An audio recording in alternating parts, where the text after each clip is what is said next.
ఇప్పటికే ప్రపంచమంతా యుద్ధాలతో అట్టుడుకుతోంది. ఇటీవల భారత్ పాక్ మధ్య ఉద్రిక్తతలు తగ్గాయనుకుంటే మళ్ళీ మరో వార్, అదే Iran versus Israeli war. Israel దూకుడు ఎంతగా ఉందంటే ఏకంగా ఇరానీ అణుకేంద్రాలపైనే గురిపెట్టేంత. దీంతో మరో యుద్ధ వాతావరణకు తెరలేచింది. ఇంతకీ ఇరాన్ ఇజ్రాయిల్ మధ్య గొడవేంటి? ఇరాన్లోని ఏ ప్రాంతాలపై ఇజ్రాయిల్ దాడి చేసింది? అక్కడి మీడియా రిపోర్ట్స్ ఏం చెబుతున్నాయి? ఈ విషయంలో ఇజ్రాయిలీ ప్రధాని వినిపిస్తోన్న వాదనేంటి?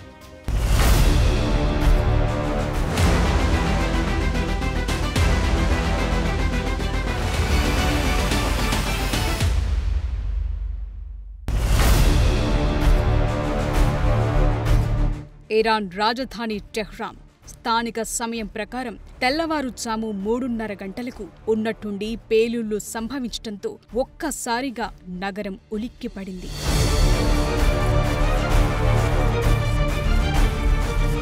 ఇరాన్ స్టేట్ టీవీ ప్రసారాల ప్రకారం టెహ్రాన్లో కొన్ని నివాస ప్రాంతాలు దెబ్బతిన్నాయన్న వార్త వెలుగుచూసింది.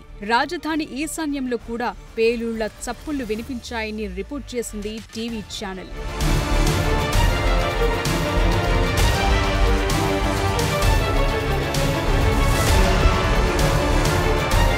ఇరాన్ ప్రజల పరిస్థితి ఎలా ఉందంటే ఆ వేకువజామున వారు వైమానిక దాడి జరిగినట్టు సూచించే సైరన్లతో మేల్కొన్నారు. అంతేకాదు వారి ఫోన్లు సైతం వార్నింగ్ మెసేజ్ సౌండ్స్ చేశాయి.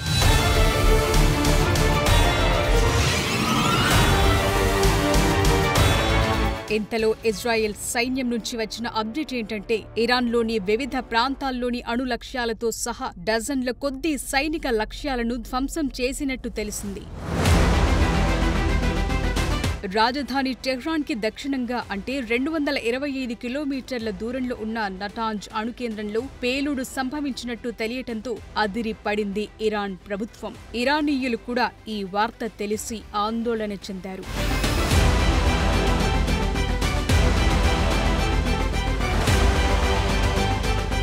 ఇంతకీ ఈ దాడులు నిజమేనా అన్న కన్ఫర్మేషన్ తీసుకుంటే ఎందుకు అంతర్జాతీయ అణుశక్తి సంస్థ సైతం ఈ విషయం జరిగినట్టుగా ధృవీకరించింది. అయితే దాడి జరిగిన సైట్లో రేడియేషన్ స్థాయిలో ఎలాంటి పెరుగుదల లేదని ఇరాన్ అఫీషియల్స్ చెప్పినట్టు IAEA ప్రకటించడం కాస్త ఊరటనిచ్చే అంశం. ఇలాంటి అణుకేంద్రాలపై ఎప్పటికీ దాడి చేయకూడదు. ఈ దాడులు అణుభద్రత, రక్షణ చర్యలతో పాటు ప్రాంతీయ, అంతర్జాతీయ శాంతి భద్రతకు విఘాతం కలుగజేస్తాయని IAEA అధినేత రాఫెల్ గ్రాస్సీ అన్నారు.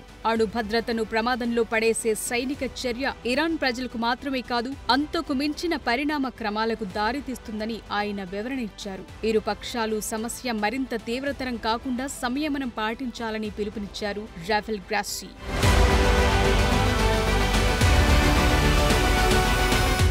ఇక ఇజ్రాయెల్ రియాక్షన్ ఎలా ఉందో చూస్తే ఆపరేషన్ రైజింగ్ లయన్ ప్రారంభించినట్టు చెప్పారు ఇజ్రాయెల్ ప్రధాని బెంజమిన్ నెతన్యాహు. ఆ దేశ అణుగుండెలపై దెబ్బతీశామని ఈ మేరకు ఒక వీడియో సందేశాన్ని విడుదల చేశారు Netanyahu. Moments ago, Israel launched Operation Rising Lion, a targeted military operation to roll back the Iranian threat to Israel's very survival.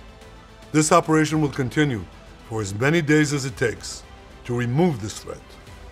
For decades, the tyrants of Tehran have brazenly, openly called for Israel's destruction. They've backed up their genocidal rhetoric with a program to develop nuclear weapons. In recent years, Iran has produced enough highly enriched uranium for 9 atom bombs. 9. In recent months, Iran has taken steps that it has never taken before. Steps to weaponize this enriched uranium. And if not stopped, Iran could produce a nuclear weapon in a very short time. It could be a year, it could be within a few months, less than a year. This is a clear and present danger to Israel's very survival. మా మనుగడను సవాల్ చేసేలాంటి Iran ముప్పును తిప్పికొట్టేందుకే తామి సైనిక చర్య చేపట్టామని అంటారు Netanyahu. ఆ ముప్పును తొలగించేంత వరకు తమ operation కొనసాగుతూనే ఉంటుందని అన్నారాయన.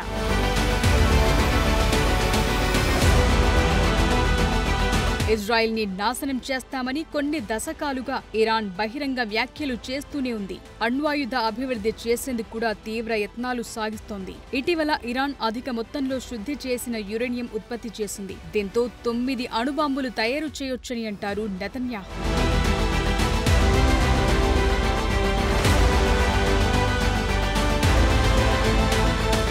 గత కొన్నాళ్లుగా ఇరాన్ దూకుడు పెంచింది. ఇప్పుడు ఆ దేశాన్ని ఆపకుంటే అతి తక్కువ టైంలోనే అణ్వాయుధాలను తయారు చేస్తుంది. అది ఇజ్రాయెల్కు పెను ప్రమాదమని అంటారు ఇజ్రాయెల్ ప్రధాని. తాము నాజీ హోలోకాస్ట్ నుంచి పాఠాలు నేర్చుకున్నామని, మరోమారు బాధితులుగా నిలవదల్చుకోలేదని అంటారాయన. ఇందుకే తామీ సైనిక చర్యలకు పాల్పడ్డట్టు క్లారిటీ ఇచ్చారు నెతన్యాహు. నటాంజ్లోని అణుశుద్ధి కేంద్రాన్ని తాము కావాలని టార్గెట్ చేశామన్నది నెతన్యాహు క్లియర్ కట్ కామెంట్. తమను ఇబ్బంది పెట్టేందుకు ప్రయత్నించే ఏ రకమైన ప్రయోగాన్నైనా తాము సహించేది లేదని తెగేసి చెప్తున్నారు ఇజ్రాయెల్ ప్రధాని. తమ పోరాటం ఇరాన్ నియంతృత్వ పాలనపైనే గాని ఆ దేశ ప్రజలపై కాదని అంటారు నెతన్యాహు.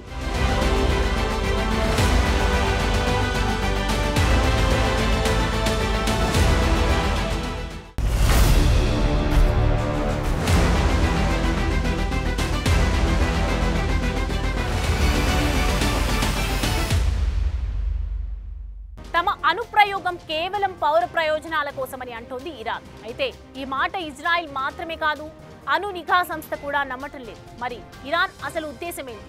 ఈ అంశంపై ఇతర దేశాల స్పందన ఎలాంటిది? ప్రపంచవ్యాప్తంగా ఉన్న ప్రస్తుత ఉద్రిక్త పరిస్థితుల మధ్య ఈ దాడి ఎందుకంత ప్రమాదకరం?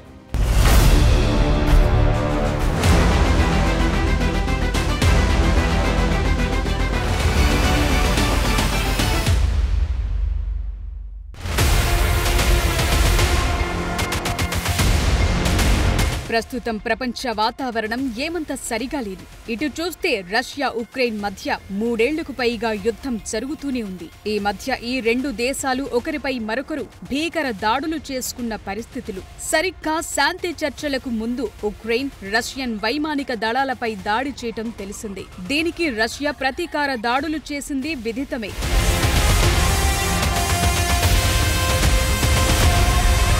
మేలో భారత్ పాక్ మధ్య చెలరేగిన ఉద్రిక్తతల సంగతి సరేసరి. సరిగ్గా ఈ యుద్ధంలోనూ ఇది అణు వ్యవహారం. భారత్ పాక్ అణు నిల్వలను దాచి ఉంచే కిరాణా కొండలపై చేసిన దాడికి అమెరికా గుండెల్లో అణుబాంబులు మోగాయి. ప్రస్తుతం చైనా నుంచి తీసుకొచ్చిన బోరాన్ నిల్వలతో ఇక్కడి అణు ధార్మికతను పాక్ కంట్రోల్ చేస్తున్నట్టుగా భావిస్తున్నారు. అంతేకాదు భారత్ దాడి చేసిన వైమానిక స్థావరాలను పాక్ మూసివేసినట్టుగాను వార్తలొస్తున్నాయి. భారత్ దెబ్బ తట్టుకోలేక టార్పాలిన్లతో పాక్ మేకప్ చేసినట్టు తెలిసేలా కొన్ని ఫోటోలు చక్కర్లు కొడుతున్నాయి.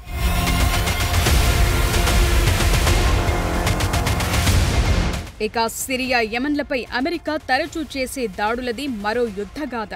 ఇక హమాస్తో ఇజ్రాయెల్ ఘర్షణ ప్రపంచమంతా తెలుసు. అమెరికా, బ్రిటన్ తదితర దేశాలు ఉగ్రవాద సంస్థగా గుర్తించిన హమాస్, ఇజ్రాయెల్ మధ్య కొంతకాలంగా దాడుల పరంపర కొనసాగుతోంది. హమాస్ కి ఇజ్రాయెల్ కి గొడవెంటని చూస్తే హమాస్ 1987లో ముస్లిం బ్రదర్హుడ్ లో ఒక శాఖగా ప్రారంభమైంది. ఇస్లామిక్ రెసిస్టెన్స్ మూవ్మెంట్ ఇది ఈ సంస్థ ప్రధానోద్దేశం. పాలస్తీనా భూమిపై ఇజ్రాయెల్ ఉనికినిది వ్యతిరేకిస్తుంది.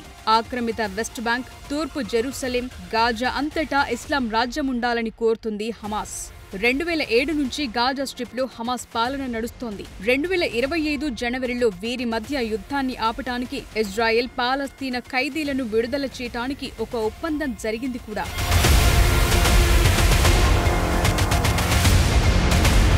ఇదిలా ఉంటే ఇరాన్, ఇజ్రాయెల్ గొడవకి ఈ హమాస్ కి ఒక లింక్ ఉంది. 1980ల కాలం నుంచి ఇరాన్, ఇజ్రాయెల్ మధ్య పరోక్ష వివాదం కొనసాగుతోంది. 1979 వరకు ఇరాన్, ఇజ్రాయెల్ కి మంచి సంబంధాలే ఉండేవి. ఈ సమయంలో ఇస్లామిక్ విప్లవం మొదలయ్యాక ఇరాన్, ఇజ్రాయేలీ సంబంధాలు దెబ్బతిన్నాయి. 1982లో ఇజ్రాయెల్ లెబనాన్ పై దాడి చేసినప్పుడు లెబనాన్ కి చెందిన హిజ్బుల్లాకు ఇరాన్ ట్రైనింగ్ ఇవ్వటమే కాక ఆయుధాల సరఫరా చేసింది. దక్షిణ లెబనాన్ పై ఇజ్రాయెల్ ఆక్రమణ విషయంలో షియా మిలిషియాకి మద్దతునిచ్చేది ఇరాన్.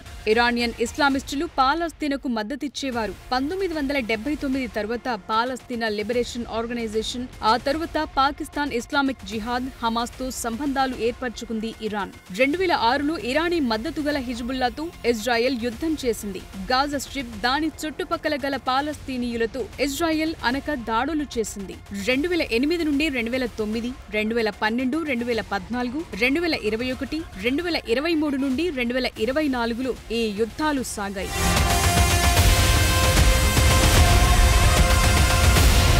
ఇక్కడ గుర్తించాల్సిన విషయం ఏంటంటే Israel, America, Germany, Britain, Italy సైన్యాల నుంచి మద్దతు పొందేది. ఇజ్రాయెల్ సిరియాలో ఇరానియన్ మిత్ర దేశాలపై కూడా వైమానిక దాడులు చేసింది. అంతేనా?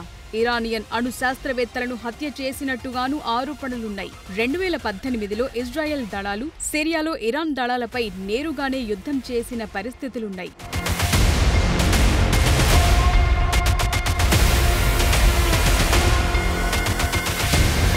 ప్రస్తుత పరిస్థితికొస్తే ఇరాన్కి ఇజ్రాయెల్కి ఉన్న గొడవకు పాలస్తీనాయే ప్రధాన కారణం. ఇరానియన్ ఇస్లామిస్టులు బేసిక్ గా ఏమనుకుంటున్నారంటే పాలస్తీనా ప్రజలు ఇజ్రాయేలీ బాధితులుగా భావిస్తారు. ఈ విషయంలో రెండు దేశాల మధ్య గత కొంతకాలంగా భేదాభిప్రాయాలున్నాయి. ఒక సమయంలో ఇజ్రాయెల్, ఇరాన్ తమ అస్తిత్వానికే ముప్పుగా భావిస్తుంది. ఇరాన్ తమ జాతికే ప్రమాదకరమైన ధోరణి కనబరుస్తున్నట్టుగా ఈ దేశం అంచనా వేస్తుంది. దీంతో ఇరాన్ అణ్వాయుధాల సేకరణ చేయకుండా తీవ్రంగా కట్టడి చేస్తుంది. అందులో భాగంగానే ఈ దాడులు చేసినట్టు చెప్తున్నారు నెతన్యాహు.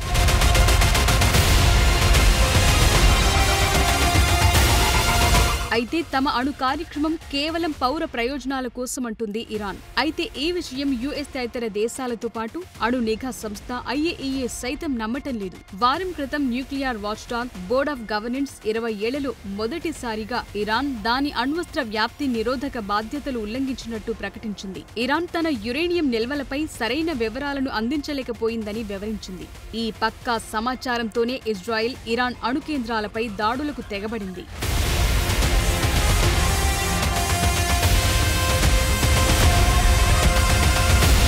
అయితే ఇజ్రాయెల్ దాడుల నుంచి తమ దేశ సార్వభౌమాధికారాన్ని కాపాడుకుంటామని ప్రకటించింది ఇరాన్. శుక్రవారం ఉదయం ఇరాన్ ఇజ్రాయెల్ వైపు 100 డ్రోన్లను ప్రయోగించినట్టు చెప్తున్నాయి ఇజ్రాయెల్ రక్షణ దళాలు. వాటన్నిటినీ తాము అడ్డగించినట్టుగా చెప్తోంది ఇజ్రాయెల్ డిఫెన్స్ ఫోర్స్. అయితే ఇజ్రాయెల్ దూకుడు వెనుక అమెరికా సైతం బాధ్యత వహించాల్సి ఉందని అంటోంది ఇరాన్ విదేశాంగ శాఖ. అయితే అమెరికా విదేశాంగ కార్యదర్శి మార్కో రూబియో మాట్లాడుతూ ఈ దాడులకు తమకు సంబంధం లేదని ప్రకటించారు. తాము ఇజ్రాయెల్ కి ఎలాంటి సాయం అందించలేదని అన్నారాయన. అయితే ఈ ప్రాంతంలో తమ సేవలను కాపాడుకోవటం తమ బాధ్యతగా భావిస్తామంటోంది అమెరికా.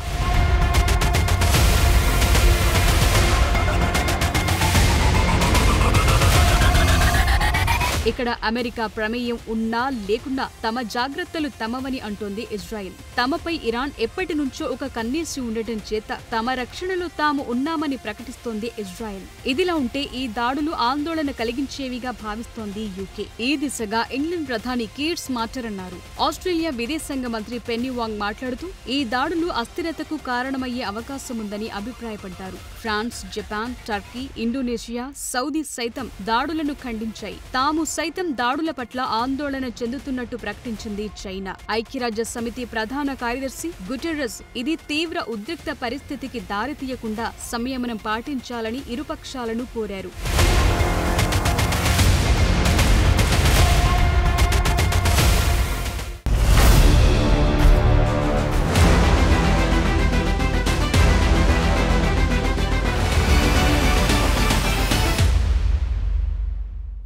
ఇరాన్ అంతటా ఇజ్రాయెల్ చేసిన దాడుల్లో ఇరాన్ సాయుధ దళాల అధిపతి, IRGC కమాండర్, ఎమర్జెన్సీ కమాండర్ హతమైనట్లు ప్రకటించింది ఇజ్రాయెల్ డిఫెన్స్ ఫోర్స్.